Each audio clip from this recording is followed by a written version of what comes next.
Hello दोस्तों, कैसे हो आप लोग। आशा करते हैं कि आप लोग बढ़िया होंगे। एक बार फिर से स्वागत है आपके अपने चैनल मैथ्स स्ट्रीम पे। ज़्यादा की फालतू बात ना करते हुए पहले की तरह हम सीधे अपने मेन टॉपिक पे आते हैं। आज का टॉपिक है हमारा ट्रायंगल्स के ऊपर। आपने देखा है टॉपिक्स हमारा क्या है, ट्रायंगल्स। तो ट्रायंगल्स से रिलेटेड जितनी भी चीज़ें हैं वो आज हम डिस्कस करेंगे, चाहे उसका टाइप्स ऑफ ट्रायंगल्स हो, किस ट्रायंगल्स की क्या प्रॉपर्टीज़ होती है, ट्रायंगल्स का एरिया कैसे फाइंड आउट करते हैं, किस किस तरीके से करते हैं। जैसे इससे पिछले वाले वीडियोस सर्कल के अंदर भी मैंने बताया था आपको कि जब सेगमेंट का एरिया निकालते हैं तो उस टाइम पे हम ट्रायंगल का एरिया निकालना जरूरी होता है। उस ट्रायंगल के एरिया को हम कैसे फाइंड करेंगे तो उसके अलग अलग तरीके भी हम पढ़ेंगे। तो हिंदी में और इंग्लिश में दोनों में कोशिश करूँगा कि दोनों में बच्चों को समझाऊँ और आप लोगों को ज़्यादा समझ में आए बातों को। तो इसलिए मैं हिंदी इंग्लिश दोनों बच्चे के कॉन्सेप्ट को क्लियर करूँगा और ट्रायंगल से रिलेटेड सारे डॉट्स आज हम क्लियर करेंगे। तो सबसे पहले बच्चों, ट्रायंगल्स को हम बोलते हैं त्रिभुज। ठीक है, ट्रायंगल एक ही हमारा, ठीक, ये ट्रायंगल है।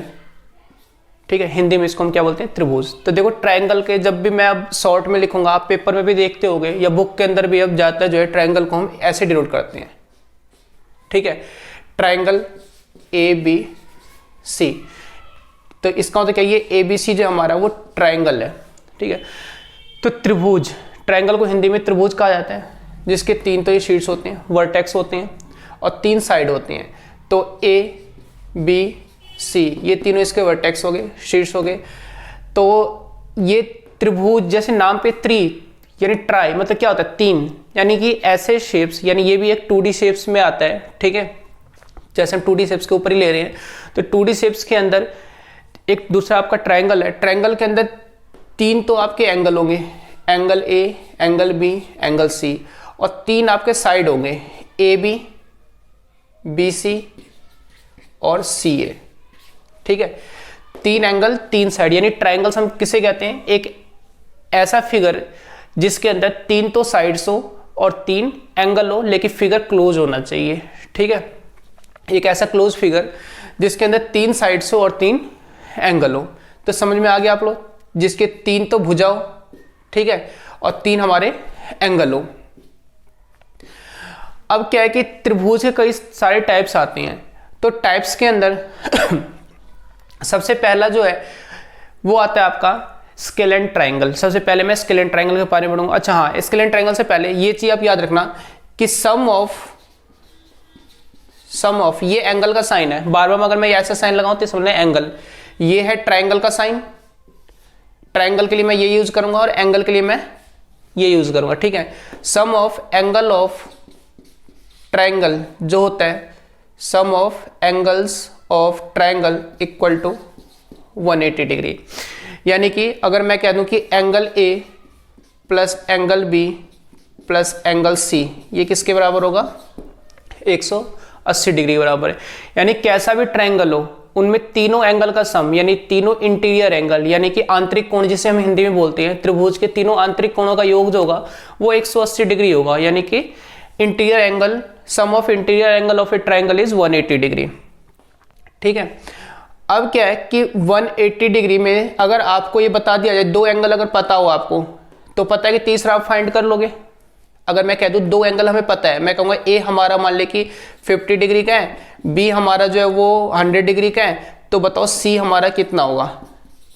ठीक है, तो क्या होगा, ये दोनों मिला के 150 आ गया, तो एंगल सी होगा हमारा 180 माइनस में 150, तो ये हमारा कितना आ जाएगा, 30 डिग्री। बेसिक चीज था ये, मैंने समझा दिया आपको कि तीनों एंगल का सम क्या होता है, 180 डिग्री। और कई बार तो ये बेसिक चीजें ही क्वेश्चन में आते हैं कॉम्पिटिशन लेवल पे, दो एंगल दे देंगे, तीसरा फाइंड करना पड़ेगा, तो आपको पता होना चाहिए कैसे हम तीसरा फाइंड करते हैं। ठीक है, एंगल को जैसे मैंने सिंपल ए बी सी लिख रखा है, तो एंगल को ऐसे भी लिखा था, जैसे मैं इस एंगल की बात करूं, ये ए की, तो देखो ये किन दो साइड से मिलके बना है, एक तो है बी ए से मिलके बना हुआ है और एक ये सी ए से मिलके बना हुआ है। तो ये इस टाइप से बना हुआ है हमारा, यहां से चालू करो बी ए सी, तो इसको मैं ऐसे भी लिखूंगा एंगल बी ए सी, या आप इसको इधर से भी लिख सकते हो angle C A B, angle C A B. But जिस एंगल की हम बात कर रहे हैं वो वाला वर्टेक्स आपका बीच में आना चाहिए। ठीक है, तो जिस एंगल की भी बात होगी वो वाला वर्टेक्स आपका बीच में होगा। तो चाहे आप एंगल ऐसे लिख लो, एंगल ए, इसका मतलब ये हो गया, या इसको आप ऐसे भी लिख सकते हो, एंगल BAC। अगर मैं सी की बात करूं, इस एंगल की बात करूं, तो इसको आप क्या लिखोगे, बीच में ये आना चाहिए। तो चाहे तो आप इधर से स्टार्ट करो या फिर इधर से स्टार्ट करो। तो इसको क्या लिखोगे आप एंगल, चाहे तो लिखोगे ACB या फिर क्या लिखोगे एंगल BCA। आ गया समझ में? ठीक है। तो अब हम ट्रायंगल्स के टाइप्स के ऊपर आते हैं। ठीक है, अब है आपका पहला टाइप्स मैंने लिया है स्केलेन ट्रायंगल का। देखो स्केलेन ट्रायंगल्स क्या होता है विषम बाहु, हिंदी में आपको पता है विषम का मतलब क्या होता है, अलग अलग। ठीक है, तो कोई एक ऐसा ट्रायंगल जिसकी तीनों साइड जो है वो अलग अलग हो, यानी उनकी जो डायमेंशन है, यानी कि उनका जो साइज है, लेंथ है, वो अलग अलग होना चाहिए। जैसे मैंने ये बोला कि ये कोई ट्रायंगल है ABC, मान लो इसका साइड है 8 सेंटीमीटर, इसका मान लिया 5 सेंटीमीटर है, इसका मान लिया 6 सेंटीमीटर है। तो यानी तीनों ही साइड अलग अलग है। तो इन तीनों साइड को अलग अलग, तो इनके एंगल्स भी हमारे अलग अलग होंगे। हो सकता है कोई 30 डिग्री का हो सकता है कोई 50 डिग्री का हो, और हो सकता है कोई 100 डिग्री का हो।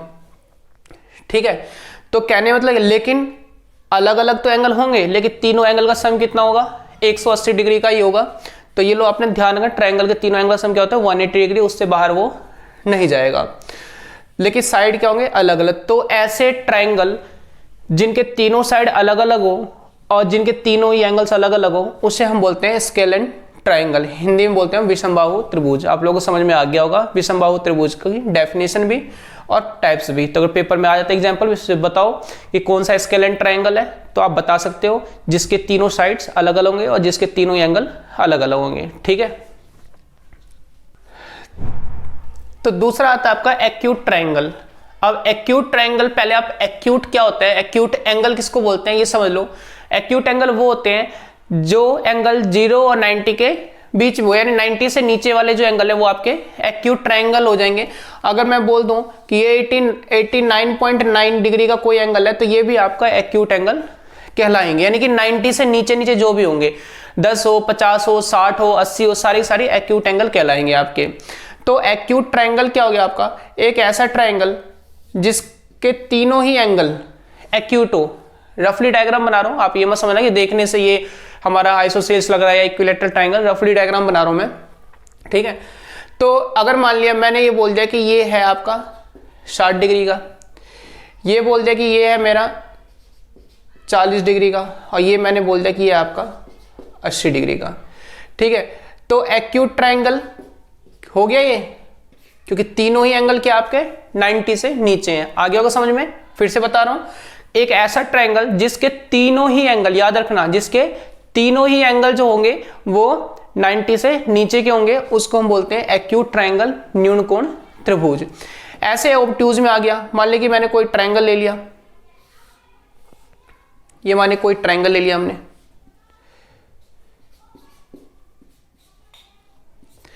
अब ऑब्ट्यूज में अधिक कोण, यानी कि ऑब्ट्यूज का मतलब होता है अधिक कोण। तो ऑब्ट्यूज एंगल क्या होता है, यानी ऐसे एंगल जिनकी वैल्यू 90 और 180 के बीच में लाई करती हो, यानी कि 90 और 180 के बीच में आने वाले जो भी कोण है वो हमारे क्या कहलाते हैं, अधिक कोण कहलाते हैं, यानी ऑब्ट्यूज कहलाता है। तो मान ले कोई एक एग्जांपल ले लेते हैं हम, ये माने हमने एक एग्जांपल लिया ABC, ये हमने मान लिया कि ये हमारा 20 का है, ये हमने मान लिया कि 120 का है, और ये हमने मान लिया 40 का है। ठीक है, अब देखो तो यहाँ पे क्या है, एक एंगल हमारे क्या है 120, यानी 90 से बड़ा है और 180 से छोटा है। तो किसी ट्रायंगल का एक एंगल अगर आपका ऑब्ट्यूज एंगल होगा, फिर बता रहा हूं ऑब्ट्यूज एंगल 90 से बड़ा है और 180 से छोटा, तो वो ट्रायंगल हमारा ऑब्ट्यूज ट्रायंगल कहलाएगा, अधिक कोण त्रिभुज कहलाएगा। देखो दो एंगल 90 से ज्यादा वाले नहीं हो सकता किसी भी ट्रायंगल के अंदर। अगर थोड़ी देर मैं एग्जांपल ले लेता हूं, बता देता हूं आपको कि ये मान ले कि थोड़ी देर के लिए मान लेते हैं ये 95 है, 90 ज्यादा ले लिया, और ये भी मान ले कि थोड़ी देर के लिए मान लेते हैं 95 है। तो देखो ये दोनों मिलके ही हमारा 180 से ज्यादा हो गया, तो तीसरे की तो क्या वैल्यू होगी, कोई वैल्यू ही नहीं हो पाएगी फिर तो, क्योंकि ट्रायंगल की प्रॉपर्टीज में क्या आता है कि तीनों एंगल का सम 180 होना जरूरी मस्ट है। तो कभी भी किसी ट्रायंगल के अंदर दो एंगल जो है आपके ऑब्ट्यूज एंगल नहीं हो सकते, यानी 90 से ज्यादा नहीं हो सकते, सिर्फ एक ही हो सकता है। लेकिन एक्यूट तीनों हो सकते हैं। तो एक्यूट में मैंने बताया था कि ऐसा ट्रायंगल जिसके तीनों ही एंगल, एक एंगल नहीं, पता चले कि एक एंगल आप देख लो कि हाँ 90 से कम है, उसको बोल दो एक्यूट एंगल, ऐसा नहीं। तो एक्यूट में क्या है कि तीनों ही एंगल जो होगा वो 90 से कम होगा। और ऑब्ट्यूज में क्या है कि एक किसी ट्रायंगल का अगर एक एंगल, यानी अगर वो एक एंगल अगर 190 से ज्यादा है, बड़ा है, तो वो हमारा ऑब्ट्यूज होगा। आ गया समझ में? तो इसका एक एंगल 90 से ज्यादा है तो ये ऑब्ट्यूज यानी अधिक कोण त्रिभुज कहलाएगा। ठीक, तो फोर्थ नंबर पे लिया हमने राइट एंगल ट्रायंगल। ठीक है, अब देखो राइट एंगल किसको कहते हैं? पहले ऐसे एंगल जो 90 का, उसको हम राइट एंगल ट्रायंगल कहते हैं। हिंदी में हम समकोण त्रिभुज यानी समकोण किसे बोलते हैं? जो 90 डिग्री का एंगल होते हैं उसको हम समकोण बोलते हैं। याद रखना, सिंपल है, 90 से ज्यादा, 90 से कम नहीं, एग्जैक्ट जो 90 का उसको हम समकोण बोलते हैं यानी राइट एंगल बोलते हैं। तो राइट एंगल ट्रायंगल क्या होगा? एक ऐसा ट्रायंगल जिसका एक एंगल 90 का हो, जिसका एक एंगल 90 का हो, और कुछ नहीं है। राइट एंगल ट्रायंगल एक ऐसा ट्रायंगल जिसका एक एंगल 90 का हो। देखो दो एंगल तो 90 का हो नहीं सकते, अभी बताया था मैंने आप लोगों को, किसी भी ट्रायंगल के दो एंगल जो हैं वो ऑब्ट्यूज तो हो नहीं सकता। तो 90 के लोग, मैं 90 इसको मान लूं, 90 इसको मान लूं, तो दोनों 90 कितना हो जाएगा? 180 हो जाएगा। तो 180 तो दो ही एंगल हो गए ना, तो तीसरा फिर क्या लोगे आप? कुछ हो ही नहीं सकता। तो इसीलिए आपका एक एंगल ही होगा 90 का ट्रायंगल के अंदर। तो इसको हमने बोल दिया राइट एंगल ट्रायंगल। फिफ्थ आता है, अब इसके ऊपर मैं बताऊंगा भी राइट एंगल ट्रायंगल के बारे में, आगे हम और डिस्कस करेंगे कैसे एरिया निकालते हैं, क्या क्या प्रॉपर्टीज है इसकी। ठीक है, राइट एंगल के बारे में हम पढ़ते हैं कि राइट एंगल में क्या क्या चीज होती है, इसके बारे में हम बताते हैं। अब देखो राइट एंगल ट्रायंगल में एक एंगल आपका हो गया 90 का। ठीक है, अब इसके अपोजिट जो साइड है आपका, ये वाला जो साइड है, ये वाला, इसके अपोजिट ये वाला साइड है, इसको बोलते हैं हम हाइपोटेनियस। हिंदी में इसको कर्ण बोला जाता है। ठीक है, जो नीचे वाला है इसको हम बोलते हैं बेस, और जो आपका एल्टीट्यूड यानी खड़ा है, लंबवत है, उसको हम क्या बोलते हैं? परपेंडिकुलर।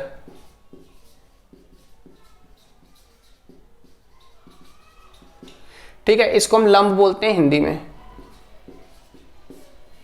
ठीक है, याद रखना। देखो किसी भी राइट ट्रायंगल का हाइपोटेनियस तो आपका फिक्स है, लेकिन बेस और परपेंडिकुलर ये चेंज हो जाते हैं, वो एंगल के हिसाब से होता है।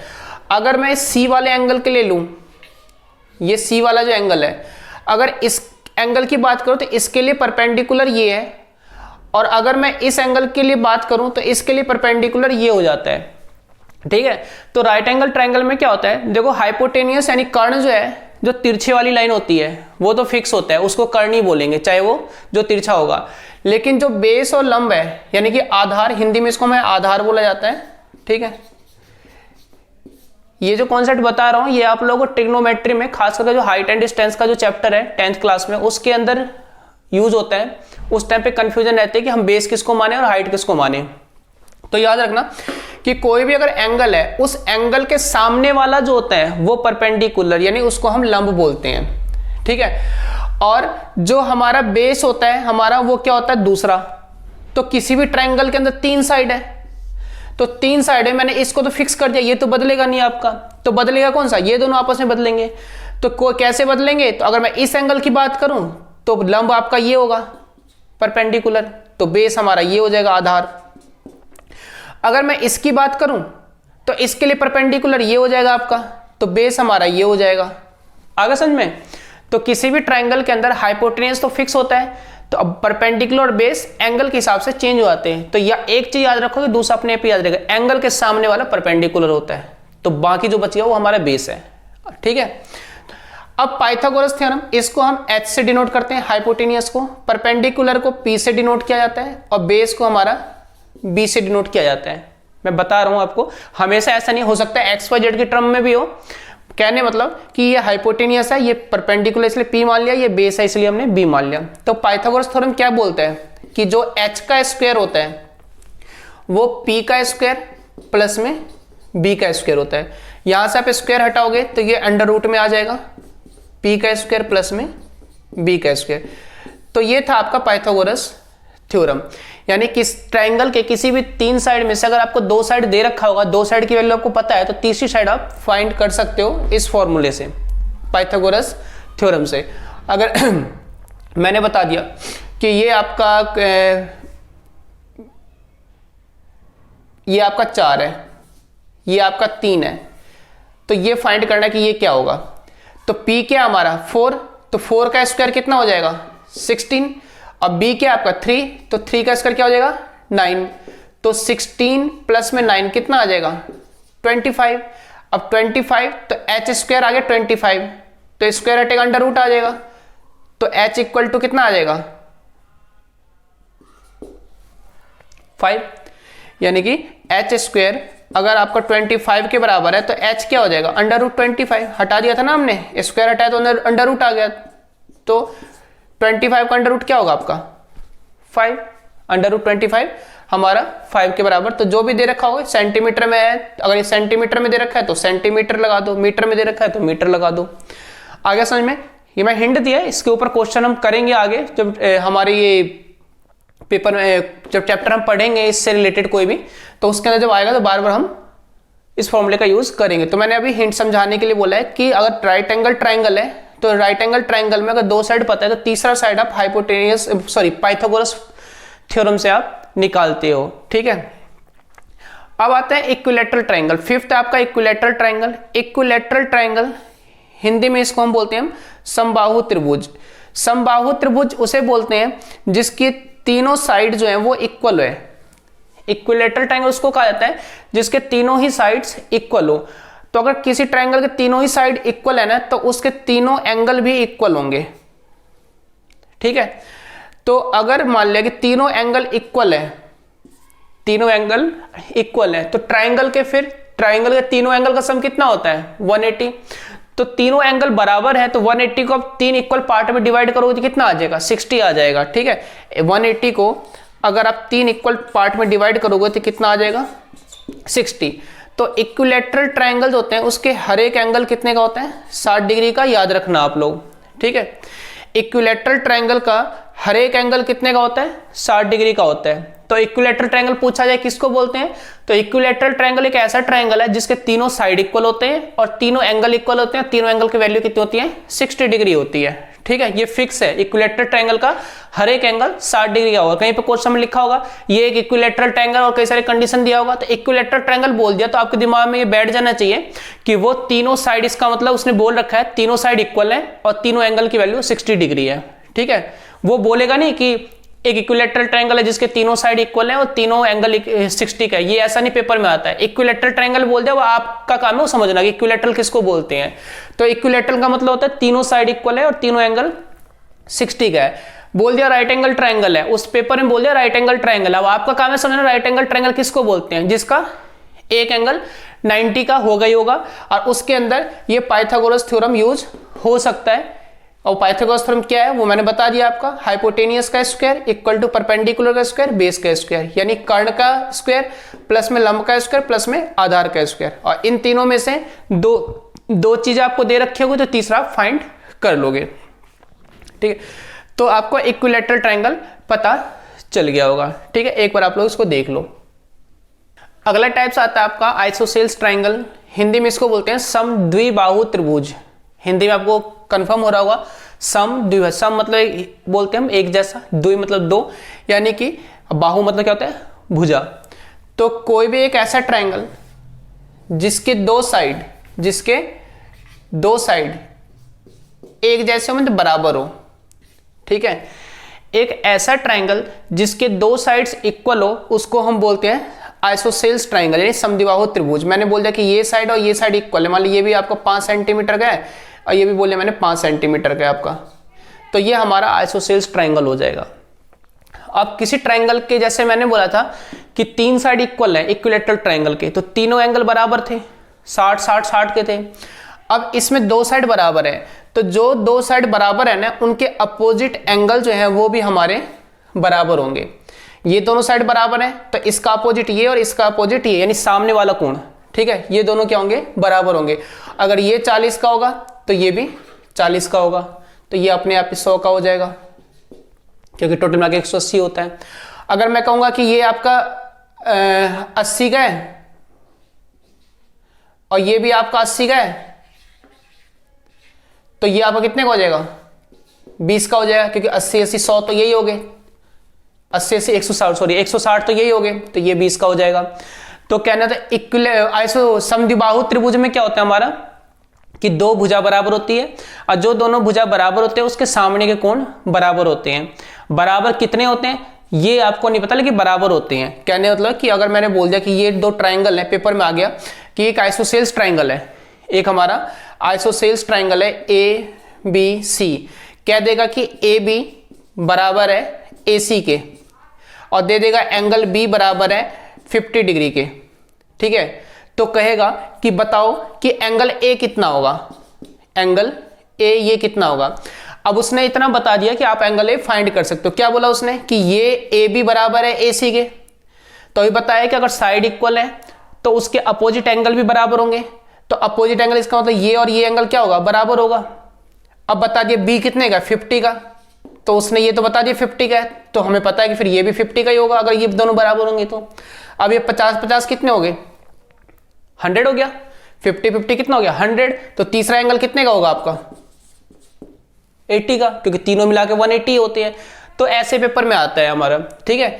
तो 100 में 180 में से 100 हमने माइनस कर दिया, ये हमारा क्या आ गया 80। तो समद्विबाहु त्रिभुज जिसकी दो साइड इक्वल हो और जो दोनों साइड है इक्वल है उनके अपोजिट एंगल भी क्या होंगे, बराबर होंगे। तो ये था आपका ट्राइंगल के टाइप्स, ठीक है। अब हम इसके आगे जो भी एंगल है उसका एरिया कैसे फाइंड करते हैं उससे रिलेटेड हम बात करते हैं। एक बार देख लो अब इसको। अब ट्रायंगल्स के अंदर कुछ चीजें और भी आती है जिसको हम देखते हैं।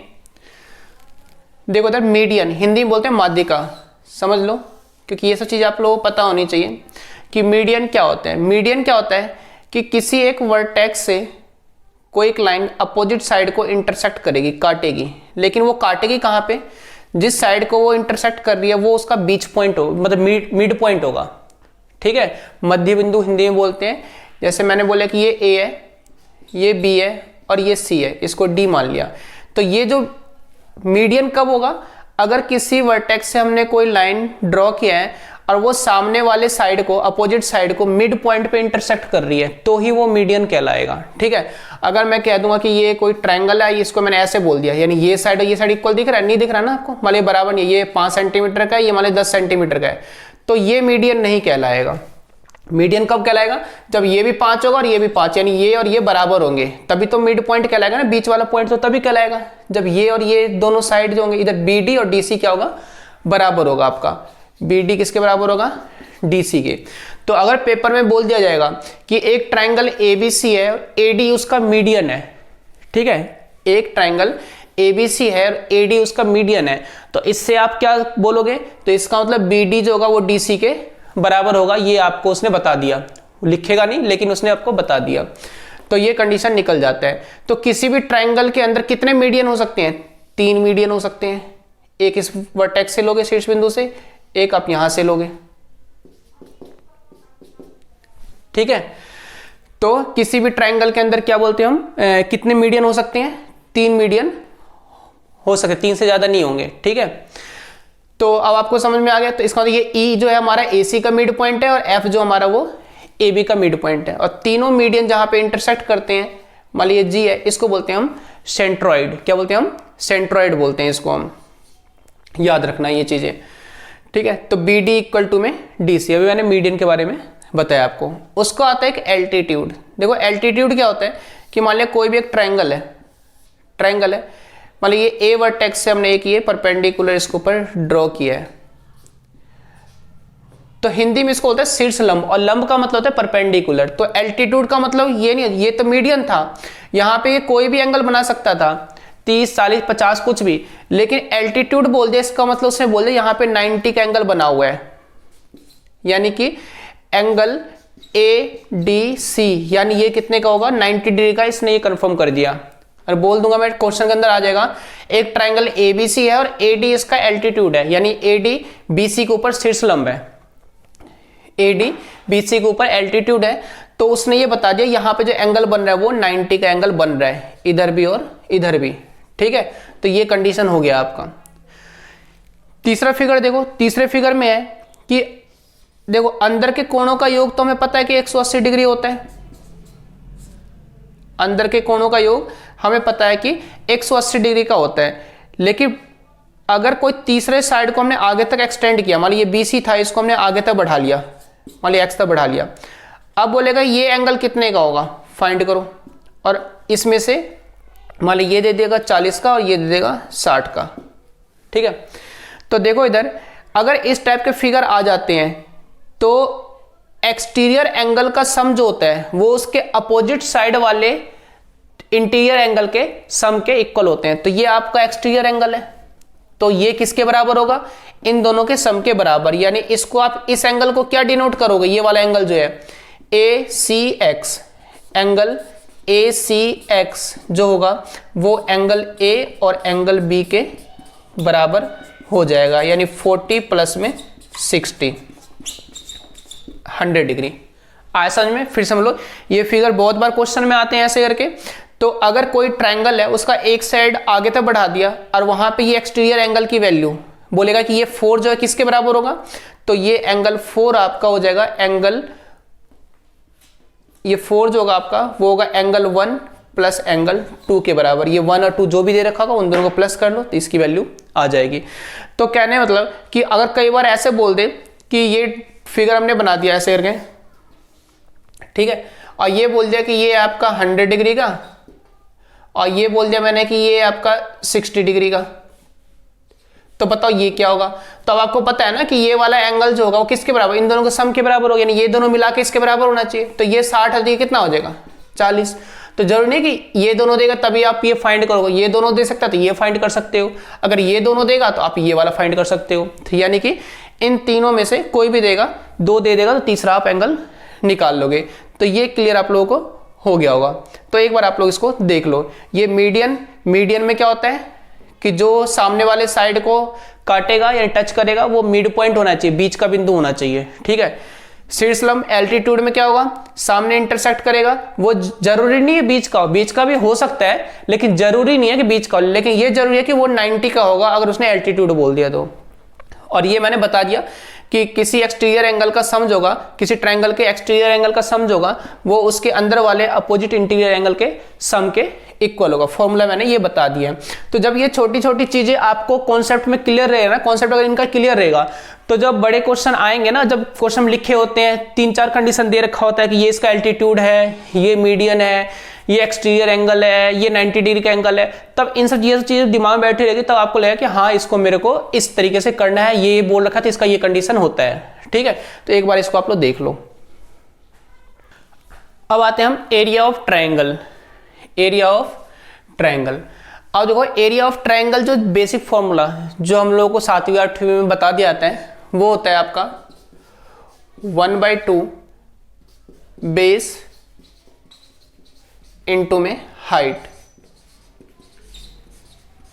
ठीक है, शॉर्ट में हम इसको ऐसे लेते हैं 1/2 बी इंटू में एच। ठीक है, 1/2 आधार गुणे में ऊंचाई। बेस आपका बता दिया मैंने कि बेस हम आधार को बोलते हैं और हाइट आपका क्या होता है, ऊंचाई हो जाता है। ठीक है, तो बेस तो आपको बता दिया, जो नीचे वाला आपका बेस हो गया। हाइट क्या होता है, हाइट होता है जो परपेंडिकुलर है, जो क्या होता है परपेंडिकुलर है। अगर मैंने एक ट्रायंगल ऐसे बना दिया आपका ऐसे करके, तो ये नहीं बोलोगे हाइट ये है, ये आपको परपेंडिकुलर दिख रहा है कहीं से, नहीं। लेकिन अगर मैं इसको ऐसे मेजरमेंट करके ये निकाल लूं तो ये हमारा हाइट, अगर ये पता होगा ना तो पता चलेगा इसका हाइट कितना है। तो अगर आप राइट एंगल की बात करते हो तो राइट एंगल ट्रायंगल में तो सिंपल होता है। ठीक है, अगर मैं कहूंगा ये एक राइट एंगल ट्रायंगल है आपका, तो राइट एंगल ट्रायंगल में तो सिंपल है कि हाइट आपका ये होगा अगर इस एंगल की बात की जाए तो, क्योंकि परपेंडिकुलर ये है। बेस आपका ये, क्योंकि इसको ये तो हमारा क्या होता है कर्ण, हिंदी में कर्ण बोलते हैं, इंग्लिश में हम हाइपोटेनियस बोलते हैं इसको। ठीक है, तो परपेंडिकुलर ये हो जाएगा, बेस हमारा ये हो जाएगा। तो बोल देगा कि ये आपका 10 है, ये आपका 5 है, तो बताओ इसका एरिया क्या होगा, तो 1/2 10 इंटू 5, 2 से काट दो तो आंसर क्या आ जाएगा 25। अगर ये सेंटीमीटर में दे रखा है तो सेंटीमीटर स्क्वायर लिख देंगे। ठीक है, तो राइट एंगल ट्रायंगल कहते हो हमारा ये सिंपल है कि 1/2 बेस इंटू हाइट। हाइट हमेशा फिर से ध्यान रखना, हाइट हम बोलते हैं एल्टीट्यूड है। एल्टीट्यूड अभी बताया मैंने क्या होता है, जो 90 का एंगल बनाता है, ठीक है। तो यहाँ पे 90 का एंगल बना रहा है तो इसका एल्टीट्यूड यही हो गया सबसे। अब आते हैं, अगर वो राइट एंगल ट्रायंगल ना हो, ये हमने राइट एंगल ट्रायंगल का लिया था, अगर मैंने बोल दिया कि वो हमारा इक्विलैटरल ट्रायंगल है, इक्विलैटरल ट्रायंगल है, तो इक्विलैटरल ट्रायंगल मैंने आपको बताया था क्या होता है, तीनों साइड क्या होते हैं, इक्वल होते हैं। तीनों साइड अगर इक्वल होते हैं, तीनों एंगल इक्वल हो, तो इससे जब आप मीडियन कहीं पे डाल रखा होगा ना कहीं पे, ठीक है, इक्विलैटरल ट्रायंगल से जो मीडियन डालते हैं, याद रखना वो 90 पे ही रहता है, वो एल्टीट्यूड ही कहलाता है उसका। इक्विलैटरल ट्रायंगल का जो मीडियन होगा और जो एल्टीट्यूड होगा वो सेम होगा, वो अलग अलग नहीं होंगे। तो अगर यहाँ पे हाइट दे रखा होगा तो बेस इसका क्या हो जाएगा, बेस इसका ये होगा पूरा, क्योंकि परपेंडिकुलर जिसके ऊपर होता है वो हमारा बेस होता है। तो कहेगा कोई कि इस ट्रायंगल का एरिया फाइंड करो, ये डी मान लिया हमने कि इसका एरिया क्या होगा, तो 1/2, ये मैंने मान लिया कि 10 है और ये फिर वही मैं 5 मान लेता हूँ, तो 1/2 10 इंटू 5। तो ये पूरा लेना है, बेस हमारा क्या लेना है, पूरा लेना है, जिसके ऊपर एल्टीट्यूड है वो पूरा ही बेस होगा। अब इसके ऊपर तो एल्टीट्यूड यही था तो बेस तो इतना ही है ना, इधर तो कुछ है नहीं, ये एल्टीट्यूड यहाँ पे बेस इसका ही पूरा लेना है, ये नहीं कि आधा लोगे आप, बेस हमारा पूरा लेना है हमारा। ये बेस इसका 10 है, एल्टीट्यूड 5, 1/2 10 इंटू में 5, तो ये भी आपका 25 सेंटीमीटर स्क्वायर हो गया, अगर ये सेंटीमीटर में है तो। आगे समझ में, इक्विलैटरल ट्रायंगल में कुछ भी लो आप, अगर मैं ये ले लेता था, अगर ये लेता मैं, तब इसका बेस हमारा ये कहलाता, लेकिन हमें पता है कि इक्विलैटरल ट्रायंगल में तीनों साइड इक्वल होते हैं। अगर मैंने इसको 10 माना तो ये भी 10 ही होगा, ये तो 11 हो नहीं जाएगा, क्योंकि इक्विलैटरल है, हिंदी में समबाहु त्रिभुज, तो समबाहु त्रिभुज की तीनों भुजाएं बराबर होती है, तो कोई सी भुजा ले लो, बात तो बराबर है। और इसका मीडियन जो होगा या एल्टीट्यूड कह लो, वो भी क्या रहेगा, बराबर रहेगा। तो ये था हमारा इक्विलैटरल ट्रायंगल का। अगर इक्विलैटरल ना आकर के वो अगर आइसोसेल्स ट्रायंगल आ जाए,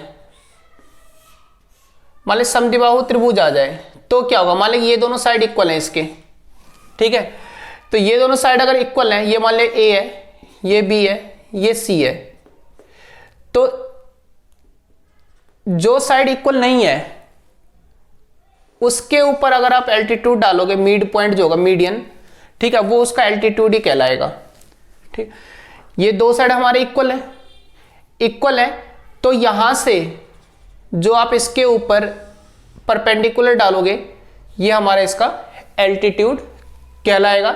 लेकिन वो होना क्या चाहिए, वो होना चाहिए मीडियन, क्या होना चाहिए, मीडियन, तो वो एल्टीट्यूड ही बन जाएगा। तो फिर मैं कह दूं कि ये आपका मान ले 10 है, ये मैंने कह दिया कि 20 है, तो फिर वही 1/2 बेस इंटू हाइट।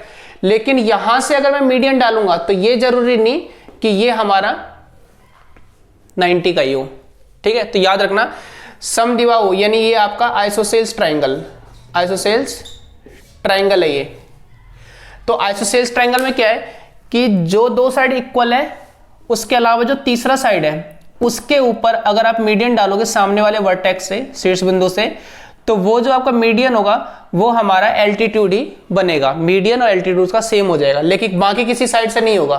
कंफर्म रखना ये कि इससे अगर डालेंगे तो इससे डालेंगे, अगर मीडियन डालोगे तो वो एल्टीट्यूड नहीं होगा, या एल्टीट्यूड डालोगे तो वो मीडियन नहीं होगा।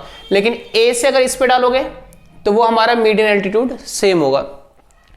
अब अगर मैं बोल देता कि ये दोनों साइड इक्वल है, इसको छोड़ देता, मैं बोलता कि ये छोड़ दो, ये नहीं है कुछ आपका, अगर मैं बोलता ये साइड और ये साइड बराबर है, तब आपको यहां से, फिर अगर मैं यहां से डालता तो ये जो है 90 का एंगल भी बनाता और ये एल्टीट्यूड भी होता, अगर मीडियन होता तो ये 90 का एंगल भी बनाएगा। तो आगे समझ में, तो ये था 1/2 बेस इंटू हाइट।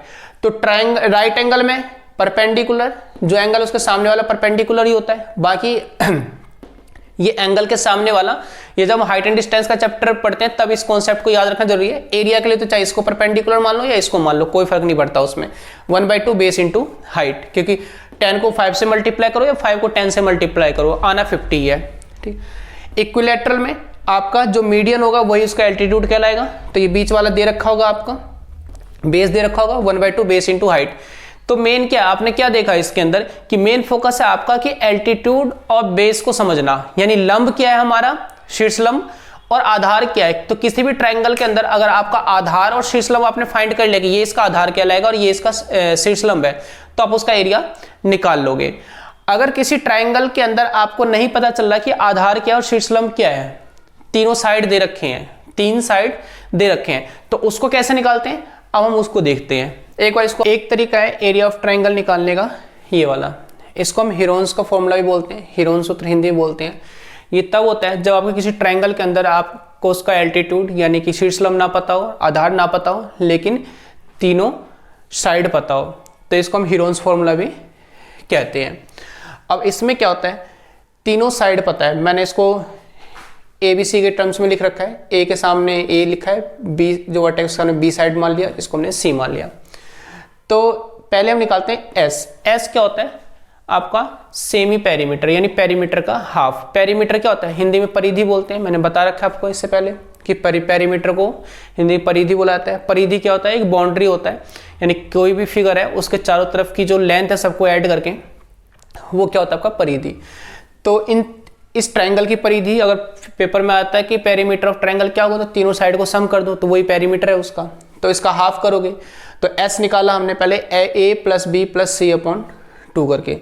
अब आता है एरिया ऑफ ट्रायंगल। तो एरिया ऑफ ट्रायंगल निकालने के लिए आपका ये S आपने यहाँ से फाइंड कर लोगे आप ऐसे। फिर जब S आ गया, मान लिया S आ गया, जो भी एग्जांपल लेंगे हम, फिर S में से A को माइनस करेंगे, S में से B को माइनस करेंगे और S में से C को माइनस करेंगे। फिर इन चारों पार्ट को मल्टीप्लाई करके फिर उसका अंडर रूट निकाल लेंगे। जैसे हमने एग्जांपल लिया कि A मान लीजिए हमारा 10 सेंटीमीटर, ये हमारा मान लिया 20 सेंटीमीटर है और ये हमारा मान लिया 15 सेंटीमीटर है, ठीक है। तो इसका जो एरिया आप निकालोगे तो क्या होगा, सबसे पहले आप S निकालोगे, तो S क्या होगा आपका, इन तीनों का सम, तो 10 प्लस में 20 प्लस में 15, ठीक है। अब इनको सम करके 2 से डिवाइड कर दो, ये कितना आ जाएगा 45/2। तब एरिया जब निकालोगे तब क्या होगा, एरिया क्या लिखना है, S आपका कितना है 45/2 सेंटीमीटर। तो 45/2 फिर ब्रैकेट में 45/2 माइनस में क्या था A कितना है हमारा 10, फिर 45/2 B कितना है हमारा 20 और 45/2 C हमारा कितना 15, ठीक है। इसको आपको सॉल्व करना है।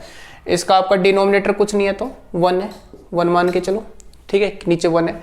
अब इसको कैसे सॉल्व करते हैं, फ्रैक्शन वाला ये आपका सब्ट्रैक्शन है। फ्रैक्शन वाला सब्ट्रैक्शन कैसे करते हैं, इसके फ्रैक्शन के ऊपर मैंने एक वीडियो बना रखा है, उसको आप लोग देख लेना, ठीक है। तो ये हो गया, जिसको नहीं आता फ्रैक्शन वाला वो देख सकते हो उस वीडियो को। अब इसको कैसे सॉल्व करें, नीचे तो 2 ही आएगा, ये होगा 45 माइनस में 20, ये आ जाएगा 2, ये हो जाएगा 45 माइनस में 40 और ये हो जाएगा 2, 45 माइनस में 30, ठीक।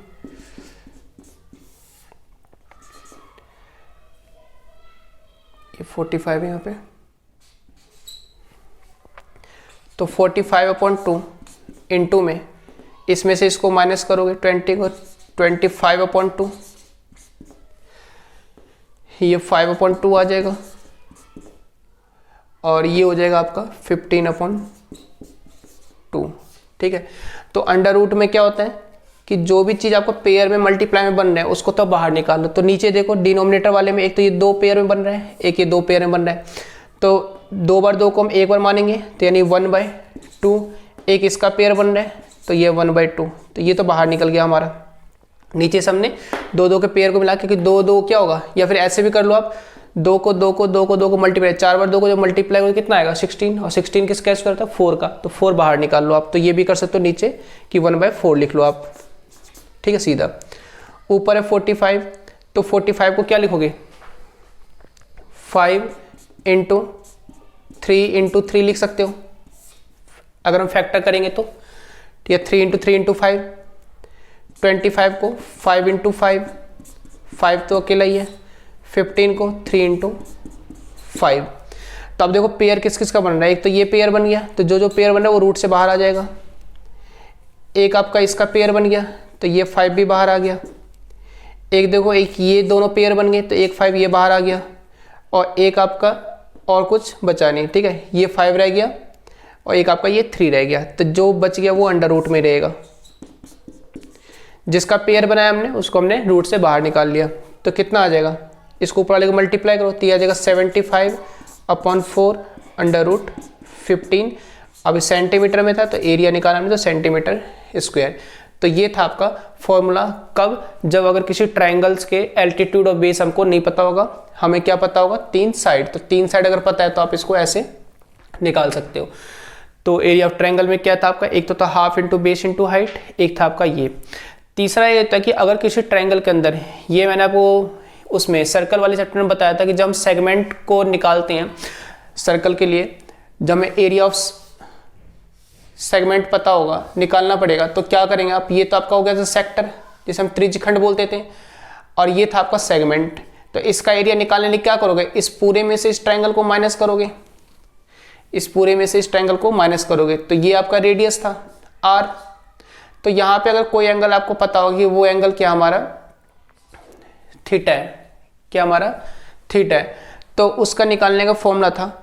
तो एरिया ऑफ ट्रायंगल आप जब निकालोगे तो वो हो जाएगा 1/2 r² sine theta, 1/2 r² sine theta. तो इस फॉर्मूले से इसको आप निकाल सकते हो अगर आपको ये एंगल पता है तो। अब साइन थीटा क्या होता है, ट्रिग्नोमेट्री वाले चैप्टर में इसके बारे में पढ़ेंगे और इससे एंगल कैसे फाइंड करते हैं।